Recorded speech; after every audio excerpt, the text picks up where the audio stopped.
So we're already going on week 6 on teaching, and I thought that after sending so many discussion topics for the past 5 weeks that I do something different.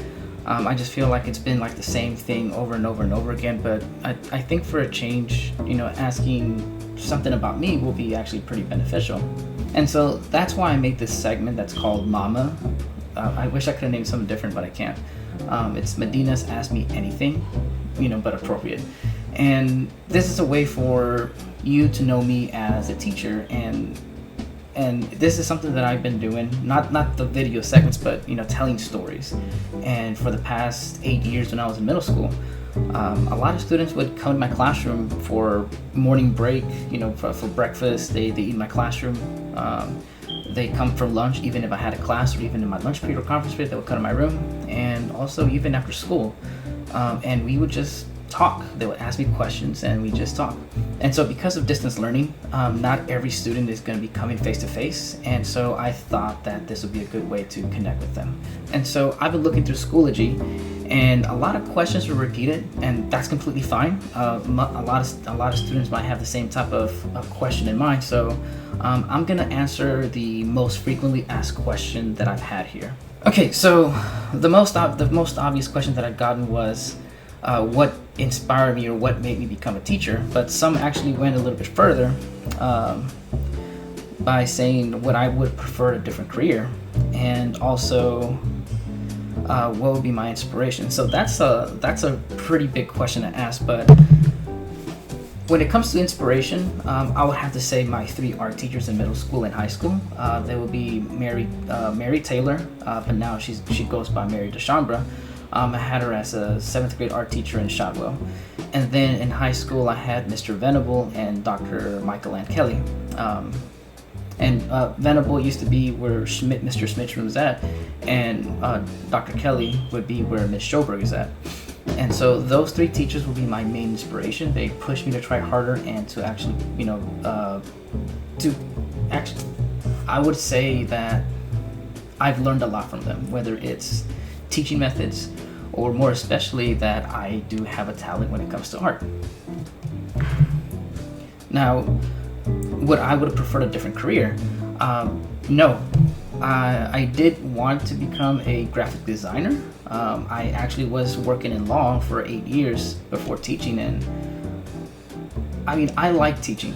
I like being in the classroom setting. I like being with students, and no, I wouldn't do anything differently at all. I would not pick a different career at all.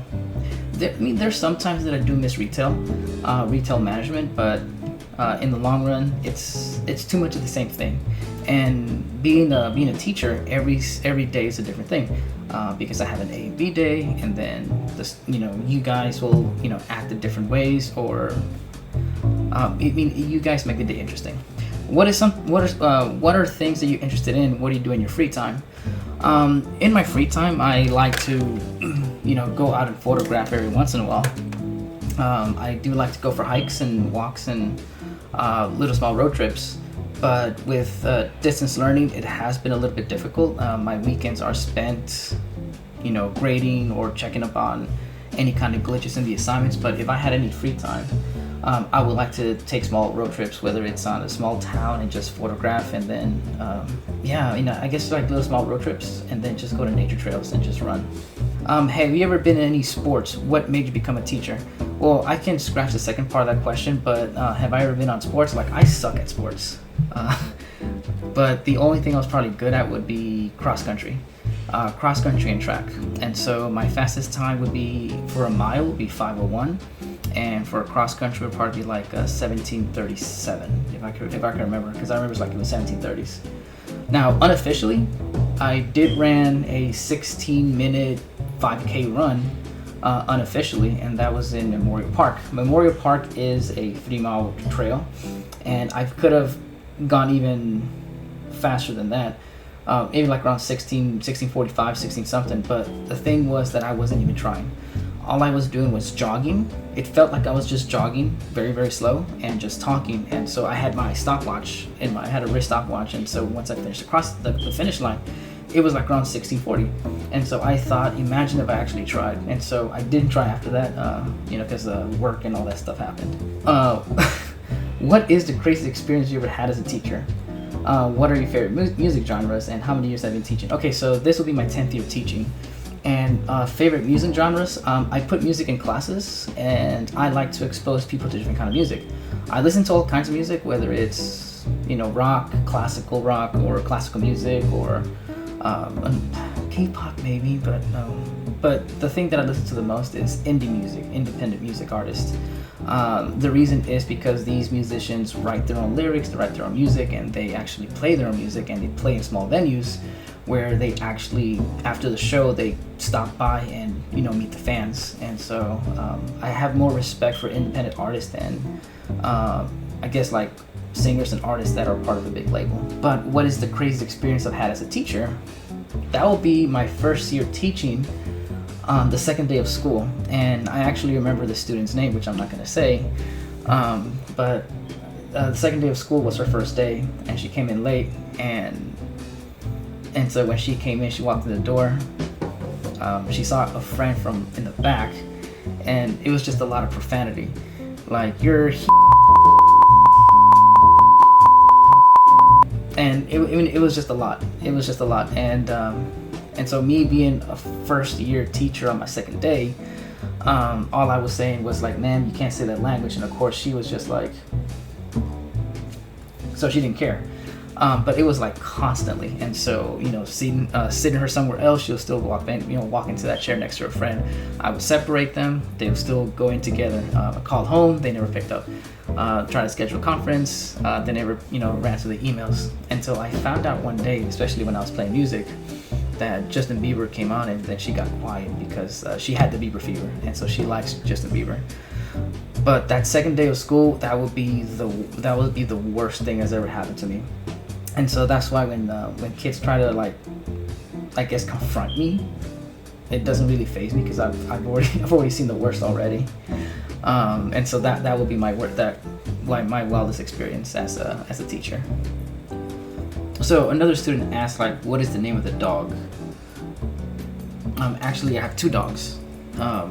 One is called Zelda, and the other one is called Tootsie. This is Zelda. She is a 3-pound Chihuahua. She likes to be on my shoulder whenever I go on drives. And so she is about 4 years old. Yeah, you're 4 years old. Okay, all right, go away. This is Tootsie. You're about 5 years old, and so both of these were given to me by relatives. Zelda was given to me by my aunt in Mexico, and I had her ever since then. She just needed a place to stay. And Tootsie was given to me by my brother, and so I've had these little girls for a while already, and they're pretty good dogs. So most people don't like Chihuahuas, but for these two Chihuahuas, they're pretty good. They don't make a lot of noise. They don't bark a lot. I take them anywhere. I take them to museums, I take them to galleries, I take them to brunch, where they're surprisingly good, and yeah, they're my little companions, so I take them wherever I go on trips also. Another question that was asked is, what is my favorite photograph that I've taken?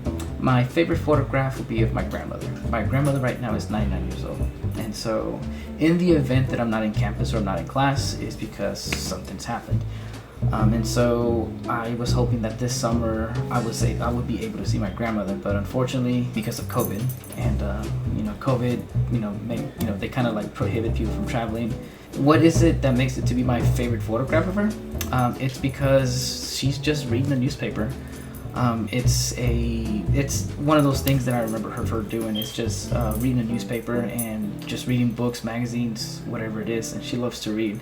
And so when I saw her, I thought that the lighting was perfect, and I just thought it was a really, really good photograph, and I took advantage and I took it. My second favorite photograph would be of my other grandmother, and the reason I spent so much time with my current grandmother is because this one passed away like 11 years ago, and she was like in her 90s also, like 95, 97, and I was in Germany when she passed away. And it's been one of my biggest regrets. The reason this is my second favorite photograph is because it's just a close-up portrait of my grandmother, and it would be one of the last photographs that I've taken of her, probably like the only one that I've actually taken of her. And so that kind of triggered that I need to spend more time with family, because you never know what's gonna happen. And so when I took this photograph, it was perfect. I mean, I still remember that day. And that would be a reason for photography,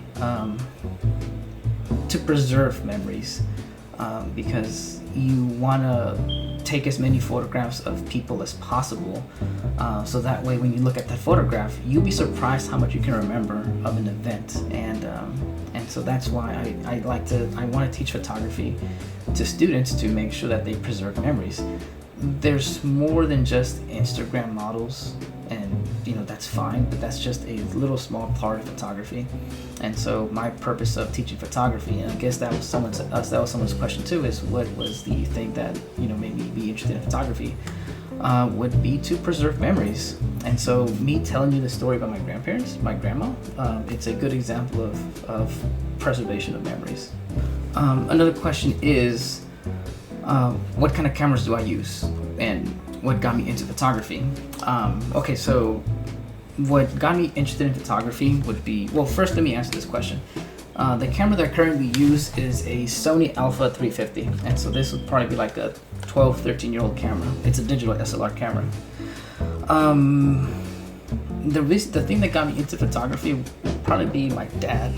My dad gave me this film camera, so it's probably from the 80s. It's a Minolta Maxim 7000, and it's a film photograph. And so there is no digital card onto these. There's actually you use film. And